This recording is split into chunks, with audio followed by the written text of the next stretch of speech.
I hope you all can hear me because I don't have like a microphone or anything. So hopefully this works. Yeah, we all good? Perfect.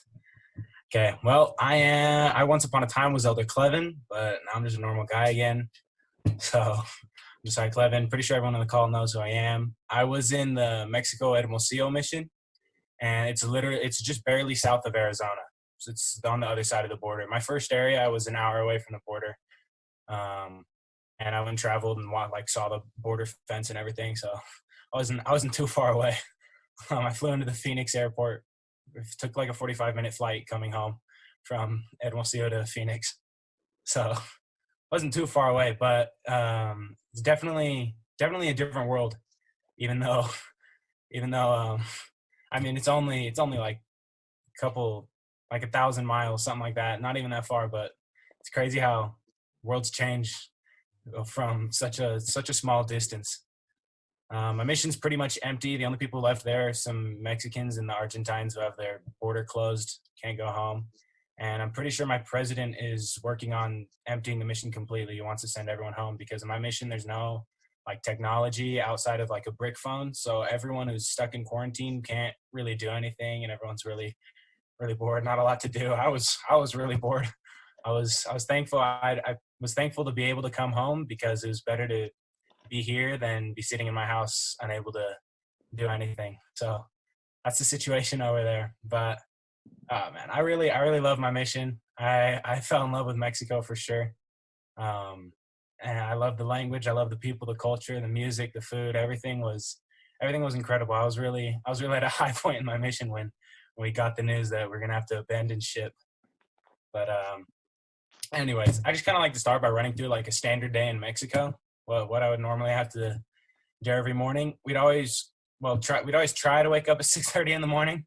I'm not gonna lie and say that I did it every single day in my mission. There are definitely some rough days where I couldn't get up in the morning. But every morning when you get up, roughly 6:30 in the morning, I'd go into the bathroom. I'd grab a big bucket.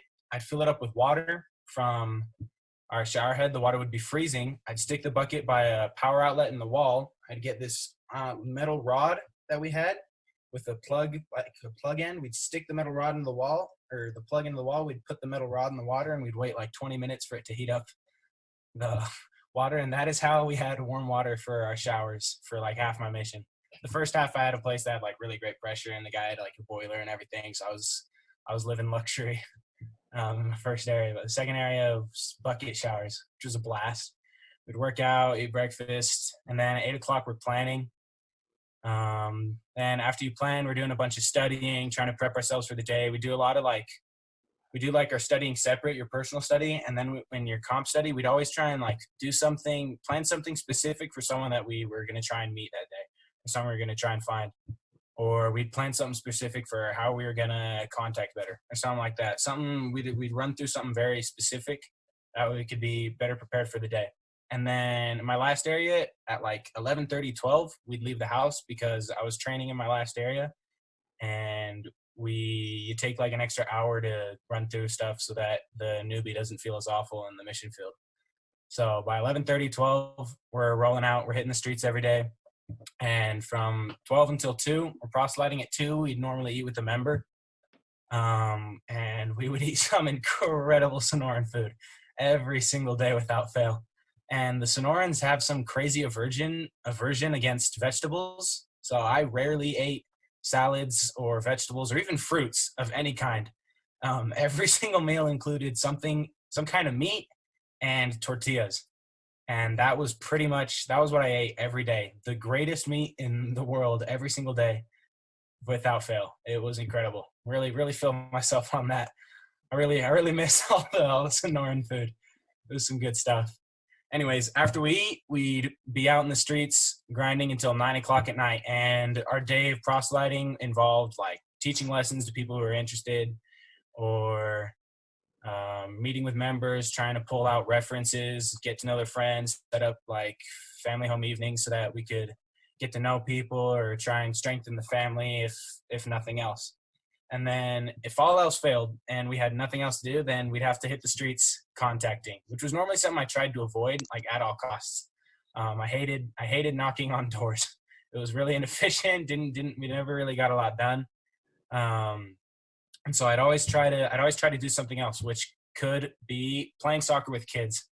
One time we contacted a family of like 6 people because 2 days before we played soccer with their like 9-year-old son and a bunch of his friends in the street. And 2 days later, when we were walking in the street, we ran into him, started talking to him, and then his mom came out and started talking to her, and then we walked in and taught the plan of salvation. Um, and it was really cool. And we try to find some other to do to knock doors. But if we did have to knock on doors, then well, we'd go knock on doors, and um, a lot of not the funnest stuff. Knocking on doors, we'd get responses anywhere from like people would talk to us forever about like how much faith they have and how much they believe in God and how much they love Jesus and stuff. And as soon as we tell them, all right, so when can we come back and when can we tell you more? They tell us, yeah, I'm actually like always busy and I'm never home. And you guys just got me like super lucky, really lucky that you found me here. Or at worst, one time we had an old lady come out after we knocked on her door. She walked out the door, saw us, told us that she wasn't there, and then walked around to the back of her house. So a lot of fun. But we were always working until 9 o'clock at night. 9 o'clock we'd come home. I'd cook myself something quick like beans or rice for real, and then I would almost always be in bed before 10:30 at night because I was exhausted every single day. But I just want to talk about like being in the streets of Mexico for a second because it's crazy. Every single car that goes driving by sounds broken. I would be shocked when I'd hear like a car would drive by and I'd be like, that car sounds like it's not falling apart. The sounds of the streets of Mexico is a car that's breaking down, and as it's driving by you. There's always a pack of like 6 or 7 dogs, just street dogs running around doing who knows what at all times. There's never not a stray dog in your line of vision in Mexico. And there's trash all over the place. I'm pretty sure I rarely saw like a public trash can outside. Like if you had trash and you needed to get rid of it, no one cared where you put it.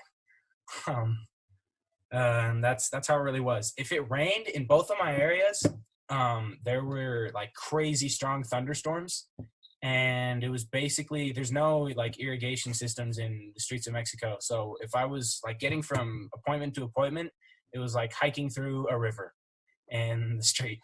It was always like if it was pouring rain, you were going through a river, and it was a blast, honestly. I loved it, but that was a life. Get home and I'd knock out like a light. Like I had problems getting to sleep a lot before the mission, but once I got in the field, there was never a problem falling asleep at night. I'd knock out immediately. So that's a day of the life in Mexico, the life of a missionary. The other thing I like to do, I'd like to just quickly run through 2 stories I have. One is about in my first area, we had an investigator who was like super awesome, but we always had the problem whenever we go to talk to him or whenever we go to meet with him, we'd ask him, hey, did you pray? And he'd be like, yeah, I prayed. And then we'd sit there and that would be all he'd say. And so then we'd have to ask again. And then we'd have to ask again, like, all right, what did you feel? Or what did you pray about? I prayed about this. And what did you feel? Oh, I felt this. And what do you think that means? I don't know. We always had to like try and pry information from this investigator. It was really hard to get him to just like open up and talk to us naturally about like what was happening in his life. But he was a really incredible dude. The day we left the Book of Mormon